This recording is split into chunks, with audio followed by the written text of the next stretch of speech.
Hi, this is Sean Ferrick from Trek Culture. You are listening to Spock the Week podcast. Welcome back, everybody, to Spock the Week, and the lovely voice that you have just heard in the intro there, all the way from Dublin, Ireland, our good friend and wonderful host of... Sorry, I got You're on crack, mate. You're on crack, mate. I have a sore throat. I have a sore throat. That's why I couldn't get it out. So I was pausing to get the throat clear so I could cut that bit out. No, I think we should be fine. Totally unedited, warts and all. Here we go. Spock the Week. And the wonderful host of You're on Crack, Mate, and also a great contributor to Trek Culture as well, Sean Ferrick. How are you getting on? Thank you so much for having me. Yeah, I feel sorry for you because Gregor has, he seems to have this thing now where he taunts the guests. I don't know what he's going to do with you because I don't know what he has on you, but... That's all right. If anyone's been near my Instagram page, you'll know that it takes an awful lot to embarrass me because everything is on show over... Oh, that came out exactly the way I meant it to. Never mind your Instagram. You want to see your TikToks, they're just as funny. Oh, wait a minute, they're the same thing. Ooh. But no, seriously, my OnlyFans will be out next week, so working on that one, just licensing. Happy days. Well, we seem to have, over the last couple of episodes, stumbled into a routine of talking absolute and utter shite for 45 minutes to an hour. I'm not sure that's any different from the first few episodes. No, but now we're doing it on purpose. Right. So occasionally we may end up talking a little bit about Star Trek. But last week's episode, Gregor seemed to forget that we were on a Star Trek podcast and waxed lyrical for the first 10 minutes about coronavirus and the politics therein. So he has been warned. I've got that out of my system now. You've got that out of your system. I've got that out of my system. That's fantastic. Yeah. Now, the reason we've got you on board this week, Sean, is given your work with Trek Culture and your research and all the things you've written over the time about Star Trek and its contents. One of the things that you have some reasonable knowledge of is starships. I have some reasonable knowledge of starships. Gregor knows absolutely sweet. I know the Enterprise. In fact, that's a pretty good jumping off point. There's enough of them. The Voyager, the Defiant, and the Sao Paulo. See, I do know my starships. The Sao Paulo. Obscure. I like it. But let's see what I can rant about. Ooh, sex we. For those listening at home, Sean Ferrick has just seduced Mr. Cameron with the Defiant and Voyager. You had them prepared, didn't you? I mean, the fact that I didn't even have to extend really to pick them up, although that's a misnomer because I want everyone out there to know that I have carefully crafted my man cave to such a point where, we like it. Oh, actually, is that by any chance that? I think it is, yes. Yeah. Sorry. Again, for people who are not watching the video right now, we are both holding versions of the Enterprise A, which and we both like. Just to be different, I'm going with the Enterprise D Captain Job. Oh, you got in there with a quick save. Yes. I have to say, this is some of the best quality podcasting ever. Us showing ships to each other that the listeners can. It's all right. Everybody at home, just talk amongst yourselves. We will get to the podcast. That's all right. Look, it's not personal, guys. We'll be with you presently. Can we put some like really awkward hold music on this now as well? That stuff they put in the lift. Oh, that would be great. Like Muzak versions of each various themes. Just to go into a little sidebar, which we often do on your show, by the way. On the subject of lift music, have you ever been to Alton Towers? No, actually, Alton Towers. My Right. my parents, they lived in the UK for a while in the 80s, and I know my sister has been to Alton Towers. However, she was only 2 months along, not even born, along at that point, because I think Mum found out she was pregnant 2 months after that. So my sister has been to Alton Towers, but nobody knew it. Is that not a technicality? I mean, so much of our careers are based around technicalities now, in fairness. It's like, Well, actually, in episode 221B... If you ever go to Alton Towers, go and stay in Splash Landings Hotel, okay? And every time you get in the lift, every single sheer fucking hubris times of getting into that lift, all you hear every time is the Captain Pugwash tune. Captain Pugwash. Imagine, but I can't think of it. I stayed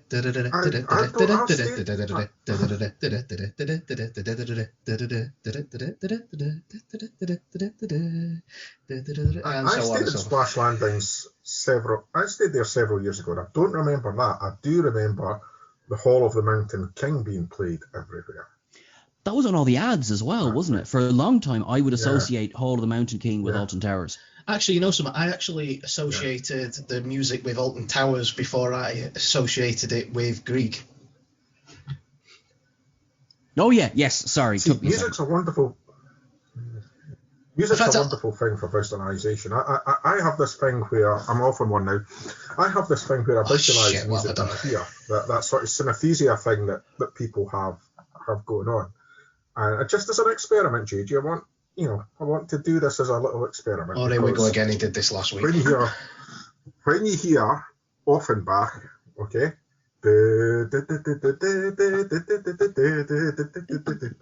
what do you visualize? I know what I visualize. JJ, what about you? No comment. No comment.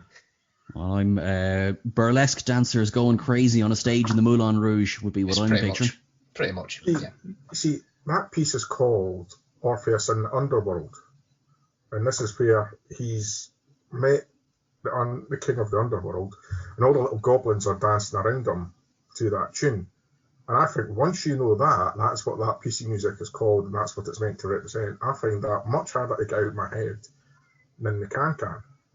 Now I'm thinking of the little goblins in those big, those bouffant flowery dresses, kicking goblin legs up in the air. Not that they couldn't. We're an equal opportunities goblin, all goblins matter on this podcast. But that's actually, I didn't know. I know the piece obviously very well, but I didn't know that that's what it was called. If you've tuned into Spock the Week yet again. No, but on one of these mini concerts on Enterprise D, which is a starship, which is what we're talking about tonight. Oh, on one of these mini concerts, did they never play Offenbach ever? Or was it always Mozart? It was always some more. Yeah, there was a lot of Mozart. There was a lot of Mozart. I'm actually thinking now across the various series. I know D probably had the most of those concerts. When you had. Actually, there's a trivia question for you now. What instruments did Keiko and Miles play? Ooh. Oh, I want to say clarinet. Was it the harp and something? Not the harp. No. JJ, you're 50% of the way there. Or an oboe or something stupid like that, maybe. I think it might be. Actually, Joe, I think you might be right with an oboe. Now, which one of them played that? Oh, that would be Keiko. Because I think Miles played something... was it not something like, I don't want to sort of cross any lines here, but something traditionally Irish? No. No, okay. I'm still learning the Deep Space Nine thing, but I remember seeing snippets of like this, the oboe and whatever it was. And anyway, can we get on to something I know about? Starships. Deep Space Nine, you've not got there yet, JJ, but in Deep Space Nine, Miles only played with Julian in Deep Space Nine. I bet he did. That is true. I mean, Julian is a finely crafted instrument, so that would be fine with me now, I have to say. Whether we're calling him Sadiq El Fadil or Alexander Sadiq, he is a very well crafted instrument. And did you actually? This podcast certainly went to warp 10 very quickly, didn't it? I mean, that's we've inhabited every area of known space-time, and we've come back with instruments, Julian, and we could just stop there. Yeah. Do you need a minute? Unfortunately, not. We'll let you pull it back together now. So try and control us. I've learned very, very early on not to even attempt to control you, Gregor. It's just not worth the effort, not worth the time. Okay, so let's get back to Star Trek for a second, okay? Now, what people don't know is this is the second attempt to record this episode. Because the first time we recorded this episode, it all went very swimmingly. Me and Sean Ferrick, Gregor was off doing something or other. He wasn't involved in that particular recording. It all went well. The recording went through. Where did it go? It recorded, but it disappeared, never downloaded. So somewhere in the big wide world interweb and mycelial network of lost downloads, somewhere there's a recording of me and Sean talking about starships. I think it got lost somewhere in subspace, and then the Gorn did some sort of experiment, destroyed all of subspace, and that was the end of that. It was the same night. It was the same night that Google decided to shit itself all around the world. It's like the Cardassian fleet that tried to get through the wormhole, and then that was it. They disappeared. Yeah, pretty much. Sorry, that's a spoiler, JJ. The Ninth Legion. It's joined the Ninth Legion of podcasts. Everybody knows where it was last, but nobody knows where it is now. So we pretty much discussed. One of the things we discussed was the USS Yorkshire, which was originally just a fan creation that was done in respect of Patrick Stewart. But it also I think you found out that it made an appearance in a remastered version of one of the films, I think, if I remember correctly. No, I remember talking about this. Now, I am certainly not diving into the internet as we speak, but yes, USS Yorkshire. So while Sean does his not researching on the internet... Sure, I don't know what you're talking about, yeah. One of the other things we talked about in that episode, and we're going to talk about again today, and the reason why we're going to talk about this will become very apparent very quickly, is scale. Okay, that was one of the things we talked about in great length, pardon the pun, regarding the scale of how visually the ship looked in relation to how big it was on the inside when you saw like corridors and holodecks and 10 forward and stuff like that. Now, Gregor, you've been saying this for the last 3 or 4 episodes, trying your damned hardest to trip me up and date the podcast. For the first time, you can say it and I can genuinely answer the question. Okay, I'll say it. So, what about the finale of Discovery, eh? Oh now, my God, the finale's aired? Sean, do you want to come back again? Yes, please. Now, one thing I'm going to say is, unlike Gregor, everybody to their own. You like it, you don't like it, fair enough. It's no biggie. You know, everybody's entitled to what they want and what they don't want. But I've watched it, and I quite enjoyed season 3. On a whole, I enjoyed season 3. There's been some really good stories. Some elements that could have been better, but it's for me at least, it was very minor issues that can be overlooked up until the season finale. And I'm going to say one word to Sean. I'm guessing you've seen it, Sean. Please tell me you've seen it. I have indeed seen it. Right. Yep. Okay. I'm going to say one word. Tardis. Turbolift.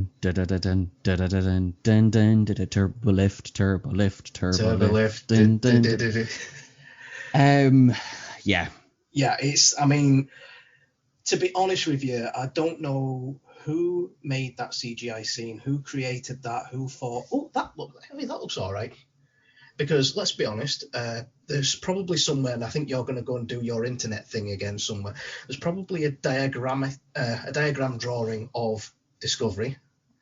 Just like you can go on to, there's a website that you can get all the sort of the drawings and the stats for all the ships. If you're doing like an online course for Starfleet International, for those of you who are members of Starfleet International and have done the ship courses, you'll know exactly what I mean.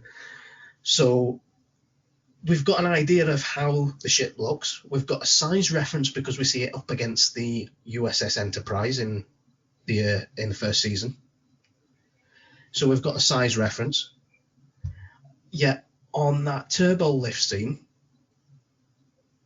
what? I mean, first of all, the first gripe I've got with that is how the turbo lifts operate. The way they hover between the Tron Legacy gates.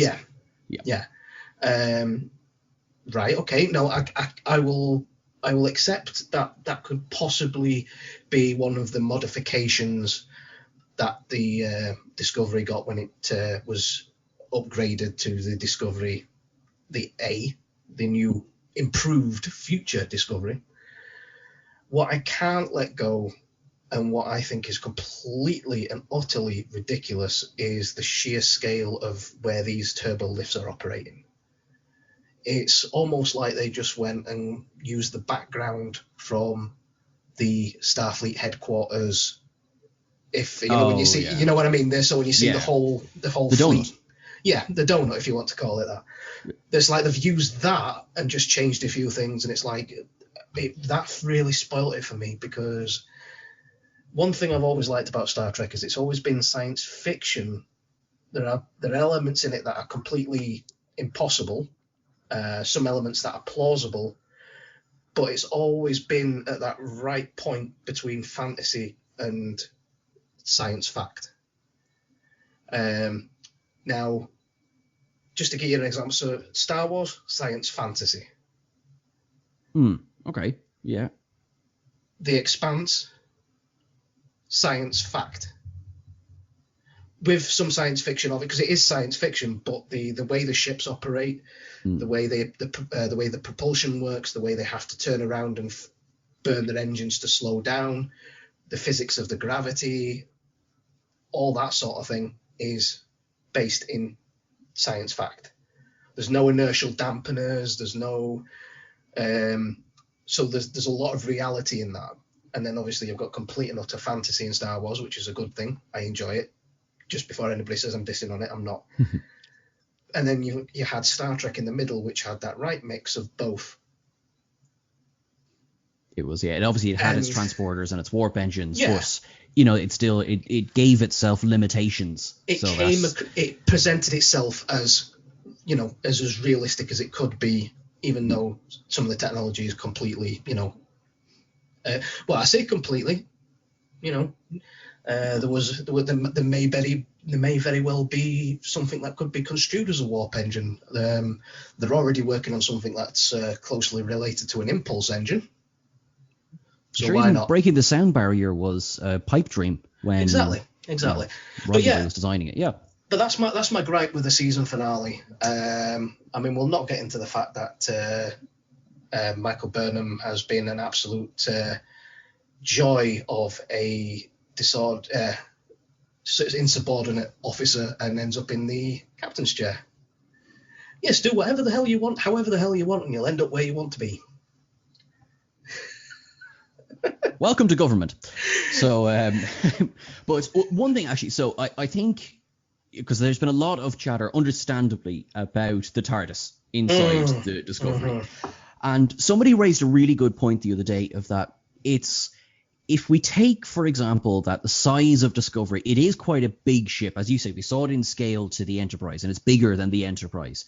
And it seems like the biggest issue that I have, say, with that turbolift system is that it's not that it showed the size of the turbolift, you know, where it's moving through.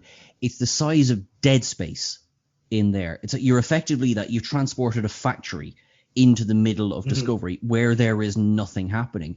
If you think to, say, the Kelvin Enterprise, now obviously that's enormous, but the engineering in the Kelvin universe, it looks like a steel mill. It looks like something where you could, okay, I could actually understand this is where engineering takes place. This is where, you can get the bolts and the rivets and everything. And yes, I understand that, you will go to work on the Enterprise, but you will still come home looking like you've done a day's work. Whereas in a lot of the other Enterprises, you will go to work in engineering and you will push 3 or 4 buttons and then you will go back to your quarters. What are you doing, JJ? Put my hand up so I can speak. No. Well, you guys go. I have things to say, but when I'm ready, it's just one little point. Do you actually know where that was filmed? The engineering scenes for the Kelvin movies. I think it was in the UCLA fusion research reactor, wasn't it? Nope.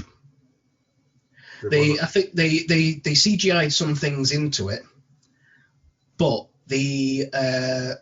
the old engineering on the Kelvin, that was filmed in the same power station that they used to film the Enterprise, the scenes where the Enterprise is being built and the start of the first film.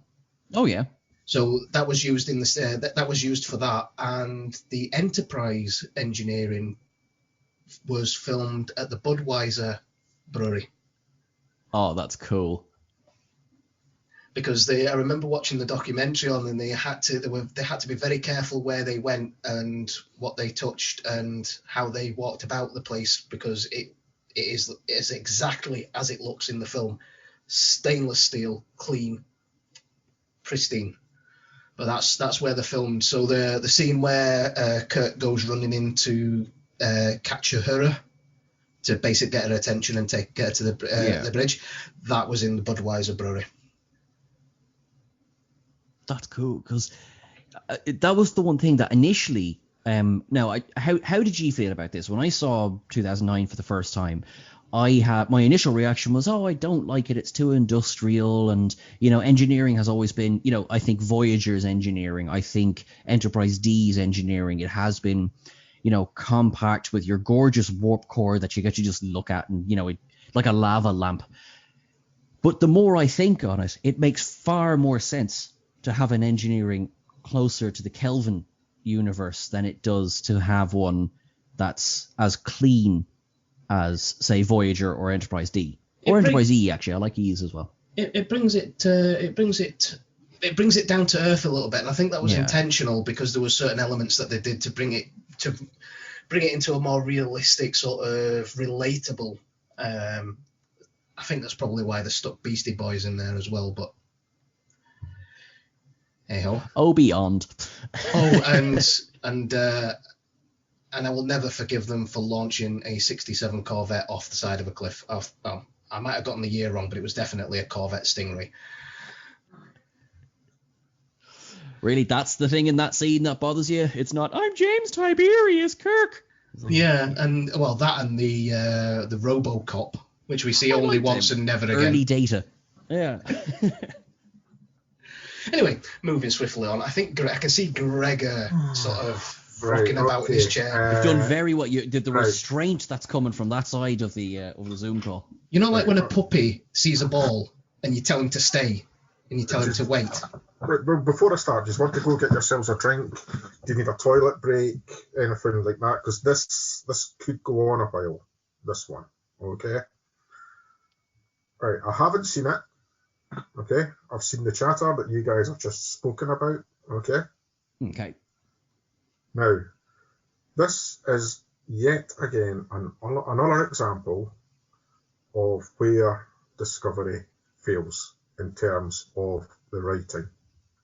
And it's indicative of a whole series of things that don't just infect Discovery, they infect 2009 films onwards as well.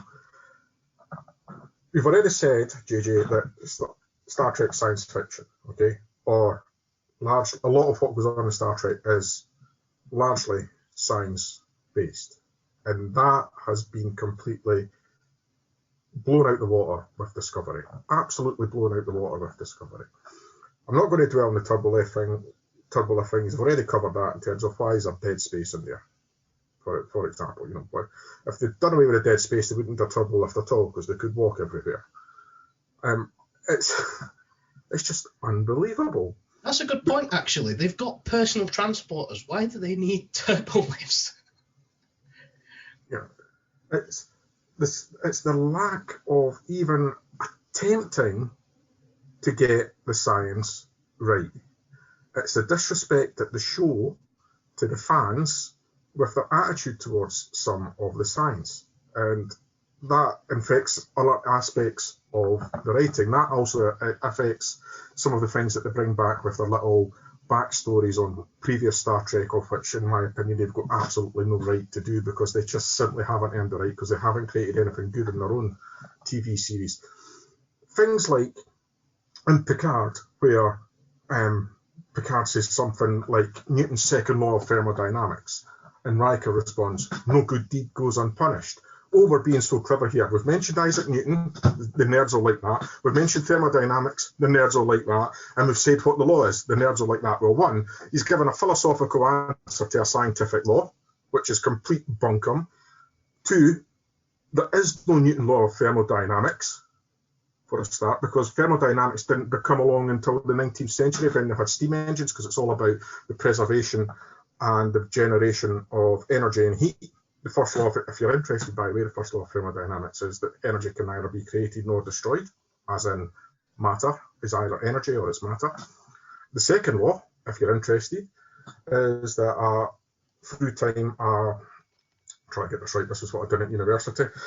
The second law is that over time, the entropic properties of any matter increases in complexity. I'll not go into what entropy is, but that's the second law. It's not no good deed goes unpunished. In Discovery, they also mention Newton. There's another one with Spock where they go Newton's first law, or Newton's first law. And I go, yeah, for every action there is an equal and opposite reaction. That is one of Newton's first laws. But they're applying it to a political situation. So again, it's a philosophical thing. That's just uncalled for. For those that can't see, JJ's writing notes and holding them up to the camera, messages to show. So that's the science aspect. Mushrooms, for goodness sake, right? We are at that kind of stuff is Big Bang Theory level of writing, and that is not a compliment from me because I hate the Big Bang Theory. Tilly's character, again, about the disrespect for science. I can't remember if it's season 1 or season 2. There's a scene where Tilly does something in the bay and she's standing next to Stamets. Bear in mind, on board what's allegedly the most complex and exciting starship ever built for Starfleet, with its spore drive and all that. So presumably surrounded by God knows how many nuclear physicists and biologists and scientists and engineers that are really highly skilled in maths. And she goes, "That's the power of math, people." That's like it's a line for some teenage high school Disney drama. It's unbelievable. And then this is the thing. Everybody's got their tipping point, JJ, and this goes back to your point about you were fine up until that last season. Whether it's Tribbles appearing in season 1 when we hadn't come across them, and a Gordon thing and stuff like that. Calling it the Discovery A when it's not a new ship. It's all these little things. Everybody reaches their tipping point. Now you've just reached your tipping point. My tipping point was much sooner in the show. My tipping point was much sooner. I watched the whole of season 1. I actually think season 1 was the best one because at least it had some potential. I think season 2 was an absolute disaster, and I watched the first 2 episodes of season 3 and I went, that's it, I'm out. I'm going to watch, my time's limited. I'm not going to watch a show that I don't enjoy. If it turns the corner, then I'll invest some time in it if I get the opinion of people who I actually trust. But I'm not investing any more time in it. If you like it, fine, like it. But these are the reasons I don't like it. And when I comment that I don't like it on Facebook, I don't want to drekified as what happened to me last week, when all I did put up was a simple comment about the writing, and then I just got absolute vitriol back at me. I thought, I'm out, I'm not even staying in the group. It's supposed to be Star Trek fans. To be fair, this one thing at one point I want to make on the end of that is that Gregor has his opinions, I have mine, Sean has his. That's all they are. Everybody has the right to like or dislike.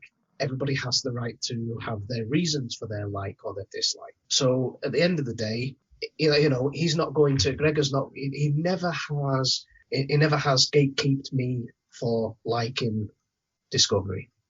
He's never tried to change my mind. He's never tried to say that I'm wrong. He respects my position, and he doesn't agree with me, just like I don't agree with him on a lot of things. But that's how it should be, folks. That's how it should be. We should be allowed to have. I don't like it. I don't like it. Some of the people that don't like it, okay, very briefly. If you don't like it because of the way they treat or the storylines that they give middle-aged white guys, if you don't like it for that reason, tough, in my opinion. And I say this as a middle-aged white guy. We've had a pretty good run in film and TV. So tough. If you don't like it for that reason, tough titty. That's not a reason not to like it, in my opinion.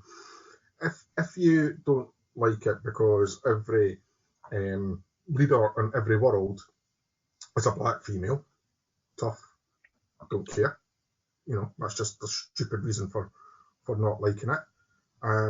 So all these, if you don't like it, the technology, if you don't like it because the technology is more advanced than the first series, the original series, tough. That's not a problem for me. Get over it. It is art, and all art is a product of the time it was made in.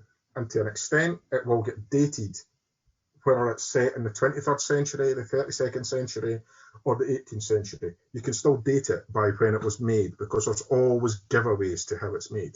Okay? I don't care about the technology, the push buttons and stuff like that is way more advanced than the original series Enterprise, because they couldn't envisage that. In fact, some of the stuff that was on the original Enterprise, we've already surpassed that technology. So if you don't like it because the technology is more advanced, tough. Absolute tough. I think, on that note, the reveal of the Enterprise bridge, which I think we got in season 2, we got to see. Yeah, second and last episode, season 2, yeah. I genuinely, even though it's all push buttons and switches and the yeoman still walks around with pen and paper in the original series, which I find really adorable, by the way. Again, it just proves your point. It dated. But the thing is, even though it's dated, it still holds up. It still looks good, and it still looks believable. It's not like watching the original Lost in Space or Space 1999 or stuff like that. Or Captain Proton. Or Captain Proton. Brilliant special effects. Oh, brilliant. But the thing is when a lot of people gave it flack for when they revealed it, but I thought it was really good how they basically took the colours, the style, the way it was, the layout, if you like, and basically put a modern twist on it. Mm-hmm. And I think, to be honest with you, I really liked the interior and I liked the exterior of the Enterprise in Discovery. Because I feel that it was, I didn't quite like the one in the Kelvin universe, because for some reason J.J. Abrams just wanted to make the thing give it some big haunches, make the nacelles about 3 times bigger than they actually needed to be. Those nacelles on that ship were just way too big for me. But the Discovery one, I think, was really, really nice. The graphics was good. I loved it. I genuinely loved it.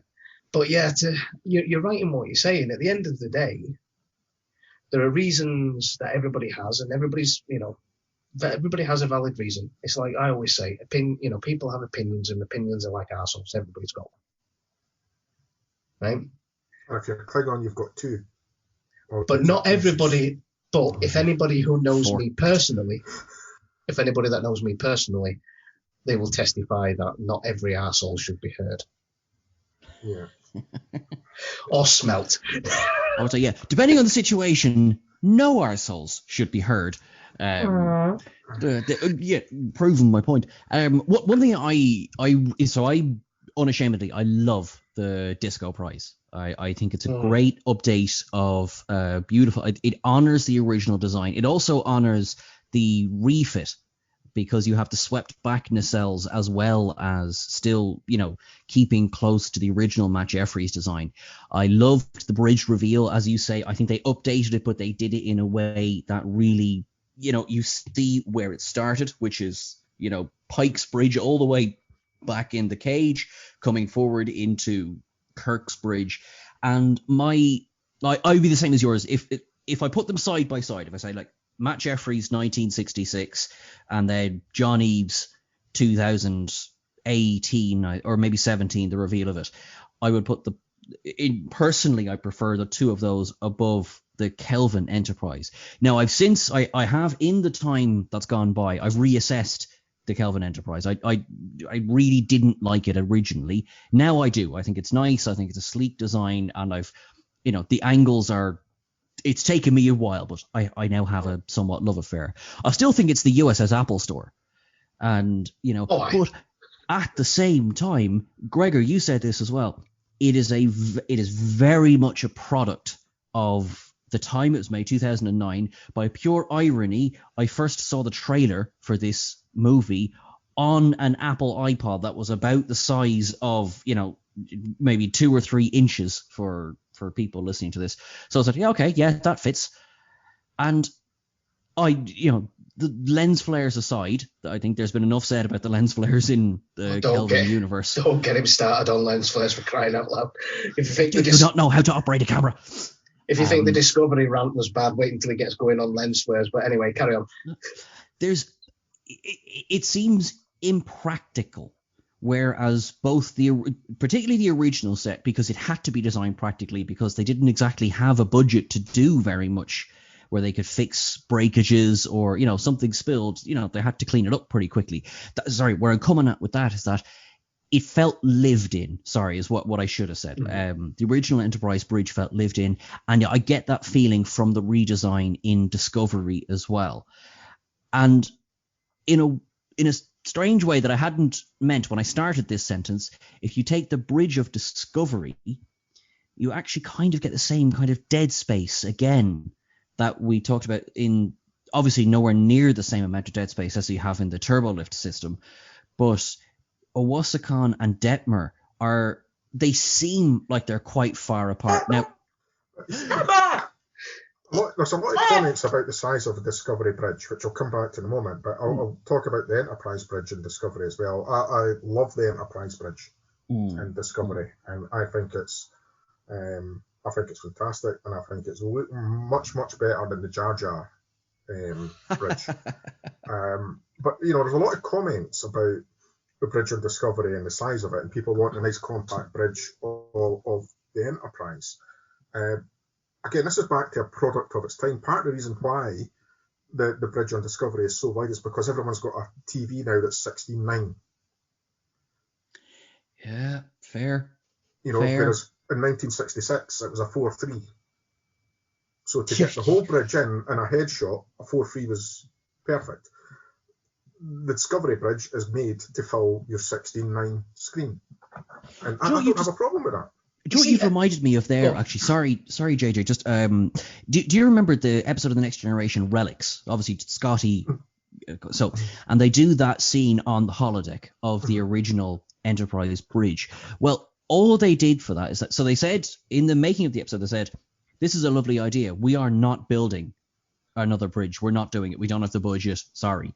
So they reached out to collectors, and what they did is they found a collector who had the captain's chair, and effectively, if you were to look at a clock, he had something from, say, 12 to 4 of the bridge built in his garage, and they shot that and it fit on the screen. Now, there was obviously a little bit of camera trickery going on, but they were able to do it with that. And that speaks as well, say, Gregor, to what you were saying, because the aspect, if you go on Netflix now, you still have that box aspect to, I think everything up until Enterprise still has that box aspect. Even Voyager, which of course came a little bit later, and everything fits in the shot.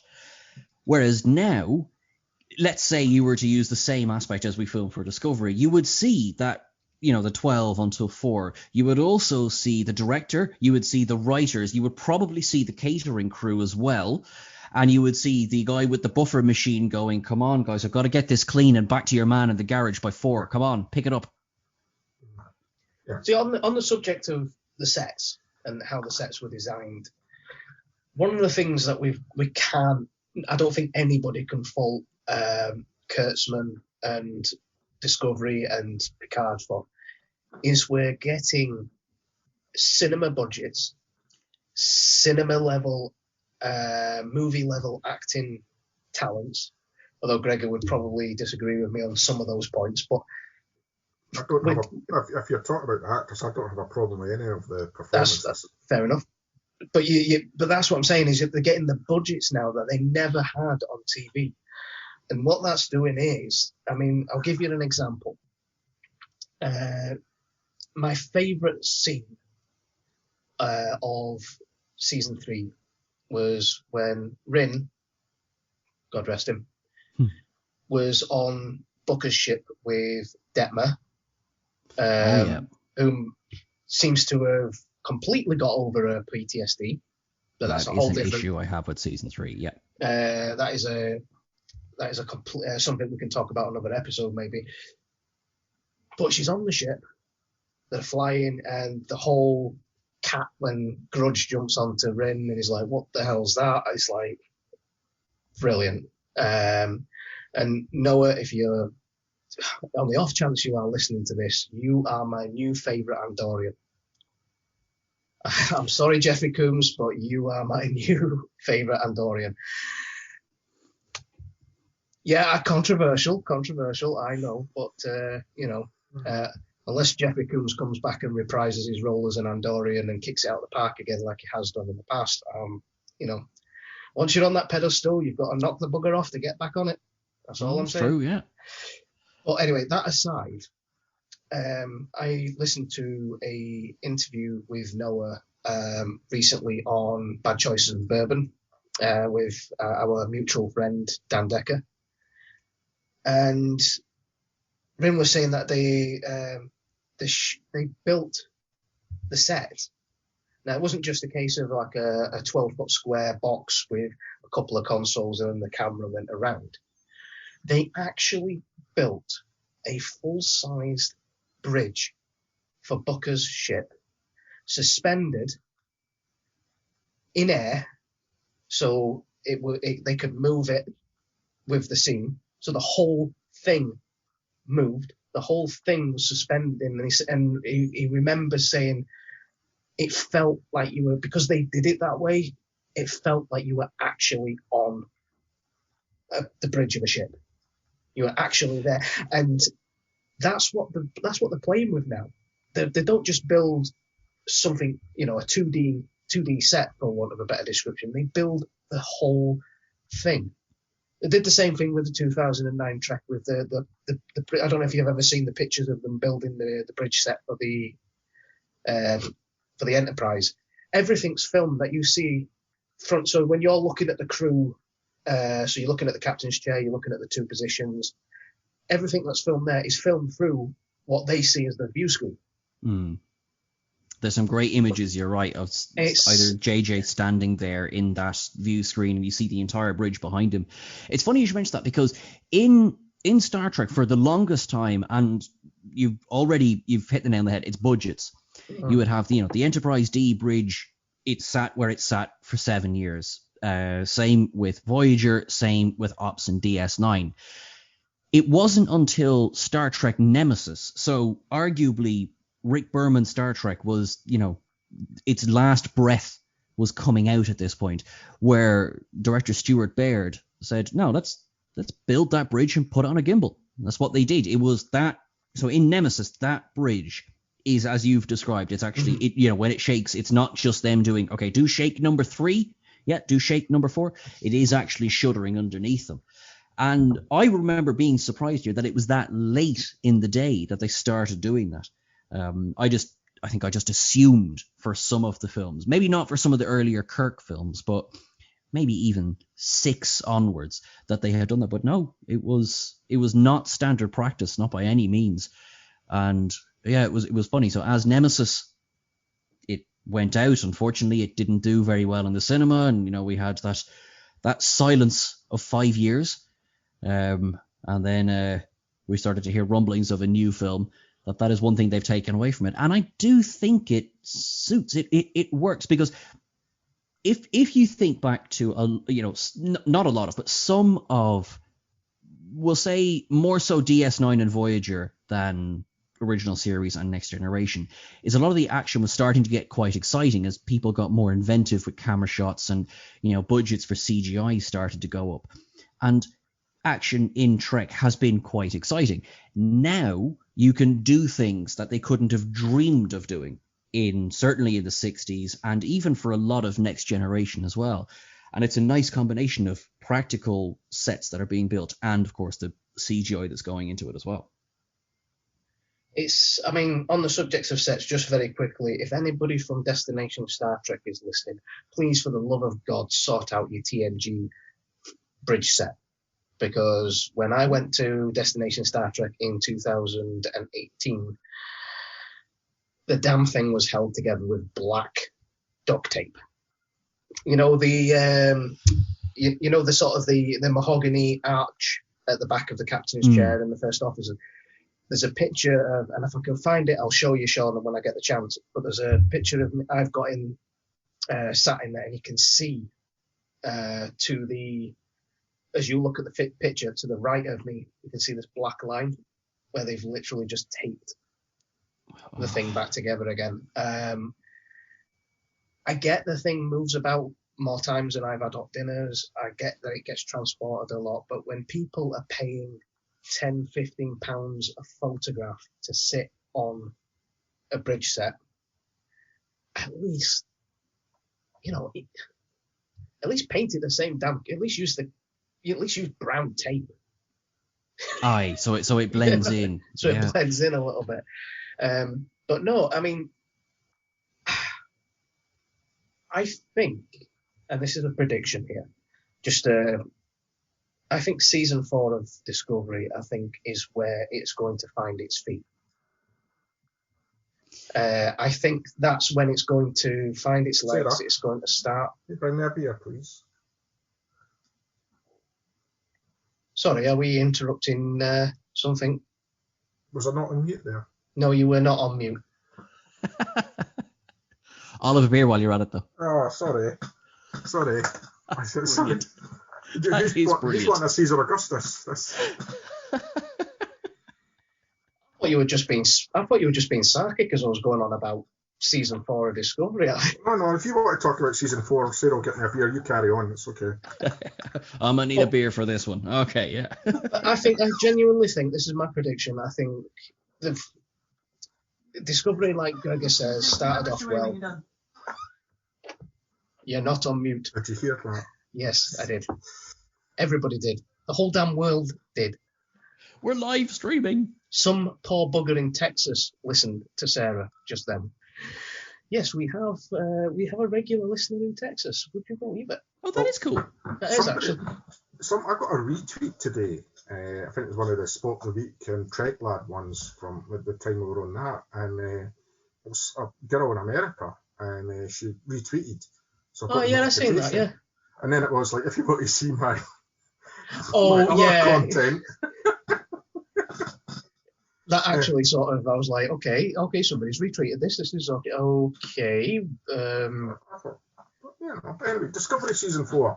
I'm not being funny, darling, but if you are a Star Trek fan, create a Star Trek Twitter page, don't. You've seen my pictures from Vegas with some of the girls dressed in the Mirror universe. Yes. But anyway, there wasn't much more to say on the Discovery 4 moving swiftly on season 4, but I think that's when it's going to start to find its feet. However, I know you've seen them, haven't you? The lower decks. As in the show, yeah, of course, yeah. Gregor hasn't seen that yet, but they are. For those that haven't seen it in the UK, it is coming to Netflix at the end of this month, I believe. It's coming to Amazon Prime. And is it it's Amazon coming Prime? I thought it was It Netflix. is, yeah, and it's all dropping on. It's it's a Friday in the 20s. I don't have the date to hand, and it's all 10 episodes are coming out on the same day. Gregor, I think you'll enjoy that. It's a very loving tribute to Trek gone by. It's brilliant.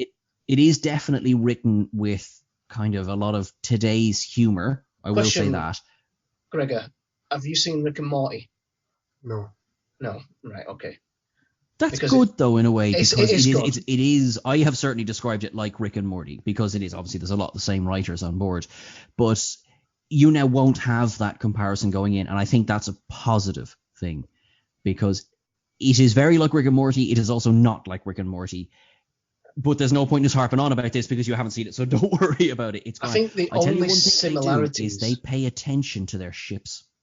Their ships look great in Lower Decks. Oh, the Cerritos. And the animation style is yeah. Now obviously we can't say anything because spoilers and all that kind of stuff.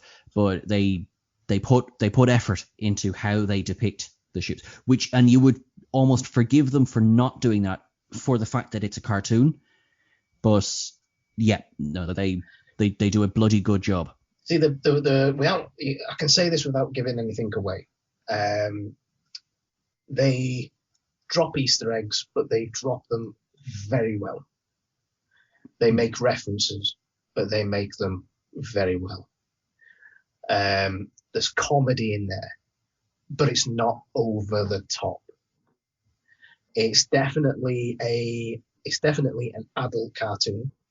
But that being said, there's older humor, but there's enough of a sort of it's abstract enough for that you could let with supervision you could let younger children watch it as well. Yeah, I think that's fair. So it can be a family, you can watch it as a family, so it's not like I say over the top. I think it's brilliantly done.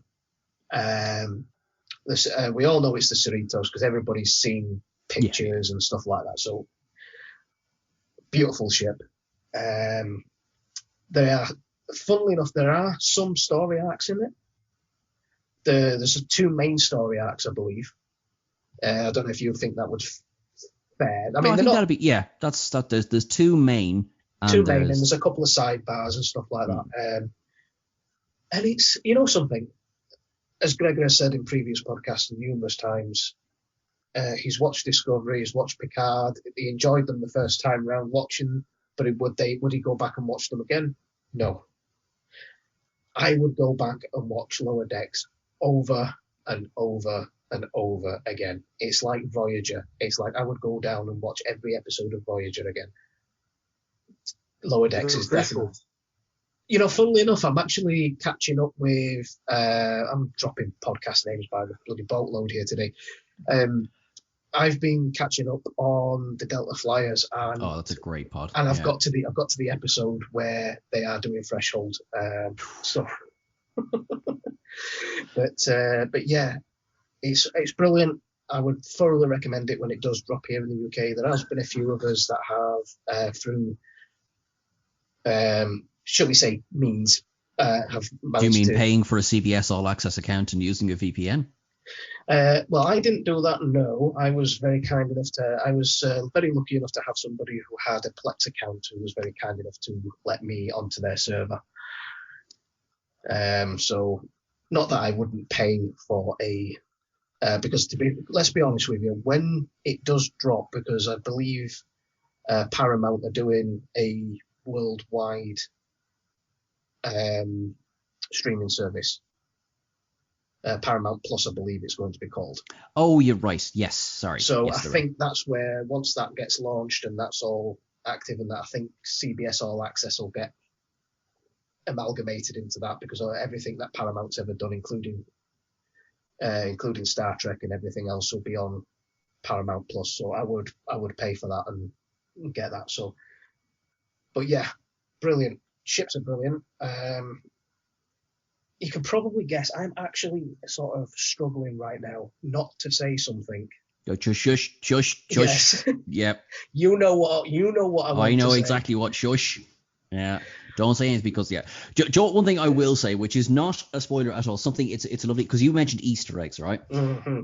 One of the best things that Lower Decks did for the Star Trek franchise is that it really, really brings the original animated series back into it. Now, sometimes, if you're not familiar with the original animated series, you won't get some of the Easter eggs, and that's fair enough. But when you see them, it's like, oh wow, that is properly like obscure, but also that's from X episode. The opening theme to Lower Decks, the first few bars is the theme of the animated series. Because that's an amalgamation of they basically took every score from every series and film and stuff like that and worked with it a little bit. They didn't just go boom, boom, boom, boom, boom, mash it all together. But they took bits from, so there's bits of Voyager, there's bits of TNG, there's bits of the original series. I'm not sure if there's any melodies from Enterprise or not, I'm not sure, but probably is some cues from... I've got Russell Watson singing the theme tune. No. I'm not sure what the theme is. Could you just sing a few bars for me there, JJ? Sorry. No. We're struggling to keep the listeners we already have. We don't want to be losing any more. Yeah, exactly. But I think I suppose we got a lot of new ships this year, or this year, 2020, I should say, in Picard. Like them or love them, the new Federation ships. There are about 10 or 11. I saw one, but anyway, they were very, very nicely realized. One thing that I think flies under the radar just a little bit in Picard is that absolutely gorgeous shot of the Enterprise D. At the beginning. At the very, very beginning, and it is a crime that we didn't see more of it. Honestly, that is the remastered HD 4K. Wouldn't Picard have been better going into the museum wherever the Enterprise D is being kept and hijacking it rather than going and rear-sea ship? Would that not have been much better? D went boom.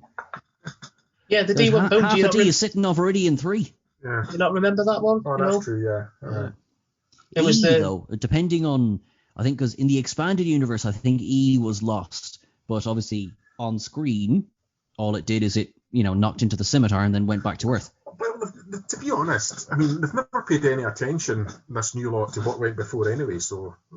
To be honest with you, right, funny you should mention that, because obviously listening to the Delta Flyers and listening to Robbie Duncan McNeil and Garrett Wang, you get a lot of sort of little things that you didn't know, a little sort of background, and that aside, there were, on the previous episode I was listening to, they were talking about how certain episodes, certain things were in certain episodes and certain things weren't in certain episodes. 6 or 7 episodes down the line, you revisited a previous storyline, and they said that, and this basically proves the point that what you're saying isn't a new thing. It's been going on in Trek for years, is that there are writers who write one episode and then they'll go back to that storyline a couple of episodes later, and the writers that write that episode haven't looked at what's gone before. So it's not a new thing. I mean, that's the only thing I will disagree with anybody, yourself, Gregor, on when it comes to Discovery or Picard. It's not a new thing. Writers not looking, and it's sometimes it's just a case of, right, here's what you've got to do, this is when you've got to do it by. They haven't got time to go back and look at what's gone before.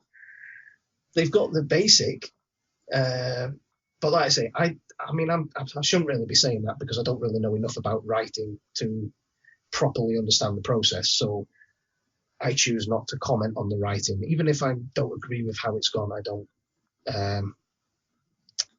agree with it. So we have been talking uttershite for quite a while now. Well, one of us has. Well, at least you're honest, It's Gregor. been me. It was me. I did it. At least you're honest, Gregor. So, Mr. Ferrick has been doing the podcast Zoom call equivalent of kicking me in the shins. So we are going to wrap things up now, guys. So thank you for coming up onto the show, Sean. Oh, my pleasure. My pleasure. Please don't let this be the last time. You'd want to change those locks. Like, I'm here now. That's it. It's like, that TikTok video where it's like, you remember when you showed me human affection? Yeah, I'm here to stay now. You know that one I'm on about? Yeah. That's it. Right, okay. Final words, Mr. Ferrick. You have 5 minutes to do whatever you want to do. Plug whatever you want to plug, say whatever you want to say. Well, what I do really quickly is that I'm pretty sure everyone has their own favorite starship from somewhere across Star Trek. They saw something that, caught their eye, and forever that has stayed in their heart. Now, for me, I've made no secret of this. Anyone who asks, the dry dock sequence in the motion picture, that is pure cinema. That is Star Trek to me. That is what I think of when someone says think of a starship. That's where I go straight away. What is that for you? Do the pair of you have first, no thinking about it, favorite ship? Probably the D. Lovely. Probably the D. I have to say Voyager, just pure and simply because it's the first ship that definitely Voyager. If I had to pick one, Voyager. Is that the Voyager? That's the one with all the Borg cubes painted on the side and then crossed out, isn't it? For all the Borg cubes that she destroyed. The ship that just keeps on giving. They're on a limited budget. They've got replicator rations, but yet it keeps coming out brand new. Work that one out. It's pretty cool. I love the fact that they have a space dock in between every episode. So we don't see the space dock, but that's okay. They can refill. So look, I just want to say thank you very much, guys. I really, really appreciate you having me on. Find me. You can find me online the whole time. I don't really sleep. You can get me at most hours of the night and day. Get me on Twitter at Sean Ferrick, at Trek Culture, any of them, and I'll probably reply to you at varying levels of sobriety. Good to see you again, Sean. Thank you very much. Great to see you both. Thank you very much for coming along, Sean. We'll see you again next time. Live long and prosper. Live long and prosper, guys. Thank you so much for having me. Right, Gregor, are you still with us? You've not disappeared, have you? I'm still here. Good. Right, well, as always, ladies and gentlemen, you can find us on Twitter at SpockWeek. You can find me at Albert Android, and you can find his lordship, Gregor Cameron, at Crabbit Ginger. So that is us for this week. We will be back again next week. No idea what we're going to be talking about, but we will be back. That is a threat, not a promise. To everybody around the world, live long and prosper. From me, the Alba Android. Peace and long life. Live long and prosper. From Crabbit Ginger.